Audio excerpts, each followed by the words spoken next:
Janoblar shu nima edi, qanaqa edi? Nimani? High-tech fasonda edi. High-tech fason.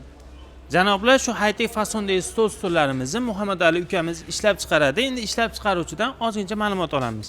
Xo'p, Ko'rsanglar bo'ladi. Bu Barsa model. Metali Turkiyadan keladi. Galvanikada chiqqan. Kraska emas bu. 14 xil ximiyada chiqadi. O'zgarmaydi. Bu o'chmasligiga, qoraymasligiga 3 yil garantiya, xizmatiga xudo xolasa 10 yil garantiya beryapmiz.